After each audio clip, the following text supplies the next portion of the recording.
And I think the biggest thing to consider when having a driving test is safety. Relax yourself, observe everything, and just remember everything you've been taught in a slow, sensible fashion that is observing everything.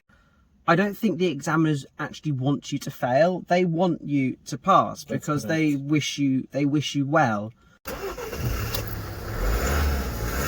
Jack, would you mind to share with our viewers, with our friends, about your driving test experience, and perhaps maybe there is something you've taken from that you could maybe give an advice or some tips to our people getting ready for their exam?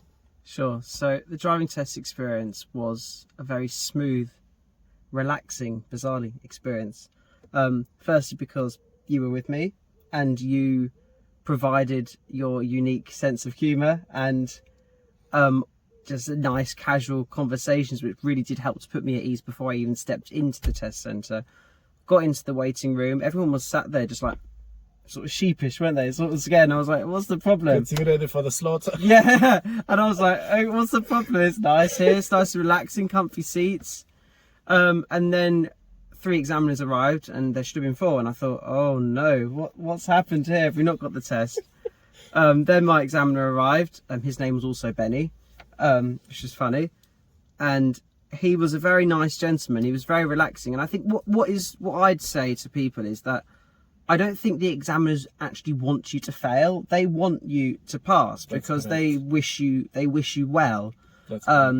So you bear that in mind, that they're not the enemy. They're not against you. They're on your team because they want you to do well, and they also want to be safe in the car. That's very true. And I think the biggest thing to consider when having a driving test is safety. Relax yourself, observe everything, and just remember everything you've been taught in a slow, sensible fashion that is observing everything. It's not a scary experience. It's quite pleasurable actually, because everyone's on your team. Very good tips, eh? Take notes of it, guys. Was there any particular incident or event that took place which could have made a huge difference in the result of your exam? Yeah, there was 2 events that could have made a massive difference.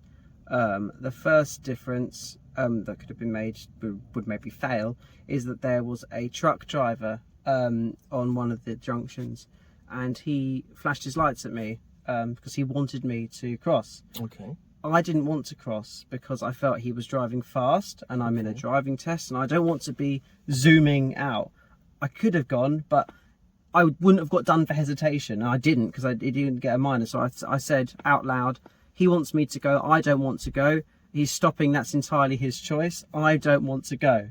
And the instructor, the examiner, I think he appreciated that, because he probably he could have failed me if I'd zoomed out because I didn't like his speed. Then the lorry driver actually came to a stop and held the traffic, and was like, he's getting a little bit aggressive at that point, wafting, around in his car. And then I said, okay, I will go now. He has stopped. There's no need now. He's stationary. I know his intention, so I'm going to go. That was the first one. I'm really pleased I didn't go. Me too. I didn't want to go. Me too. I was stubborn. Well done. I didn't want to go. And Not I followed Benny's advice. risks. Not worth taking the risk. You do what you want that is safe. So I didn't do that. Then the second time, we were coming back to the test centre, there was a bicycle driver, manual bicycle, not a motorcycle, cyclist, normal cyclist. She was there, and she was on the Queen's roundabout, and she was very confused because she was sort of across 2 lanes like this, and the lights were red at that time, and she didn't know. It was like she'd just been born and put on a cycle, and she was like, oh, what's going on here? And then I said, this is very strange. And what I had to do was I had to overtake her because she was going dangerously slow. Okay. So I just remembered safety first. I looked over to my right. I saw the car in front of me signalled. Because I had to get in that other lane, I also signalled.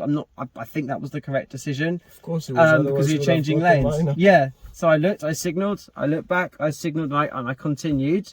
But if I hadn't kept my head in that situation, if I'd chosen to just go slowly behind her for the whole time, it wouldn't have been good because I would have been causing everybody. So those two incidences could have really cost me this beautiful certificate, which is a bit small. I think the size doesn't really matter. No, it's the symbol, isn't it? The value of it. The value, I think yeah. It's even more important. But I do feel like short change, a bit more paper might have been nice, considering the Maybe price that we're later paying on. for the privilege of the test. You know, Especially the price is so dear.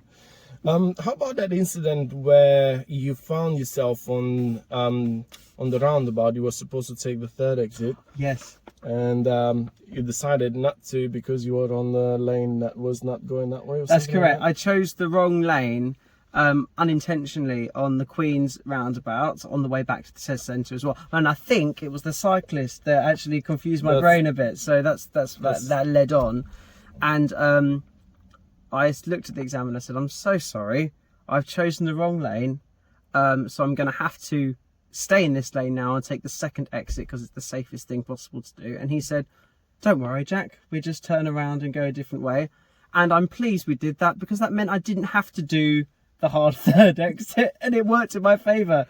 But because they want me to be safe, first of all, and that was safe, and that was the thing to do. The reason why I brought that up is because I want to reinforce that and remind everybody else that at the exam, if you find yourself on the lane that is not going to the initial direction you want to go, just go where the lane takes you, because later on after the junction you can always turn around somewhere else and find a different way to go where you need to go, instead of trying to correct it last minute and then end up failing the exam. That happens to many people just 2 or 3 minutes before the end of the exam. They make this sort of small mistakes, but then it turns into a major, and that's it. And then they fail the exam just 2 or 3 minutes before the end. That would be a disaster. So whenever you end up on the wrong lane, go with it, and then later on the examiner will help you find a different direction to come back to where you need to go. Yeah. That was your experience. Absolutely. Because you followed my advice, look, positive result. Positive result. Fantastic. Definitely. Yeah. Thank you Delighted. so much. Thank Legend. you so much. Fantastic. All right. Wish you all the best, guys. Yeah, cheers. Take care. See you later.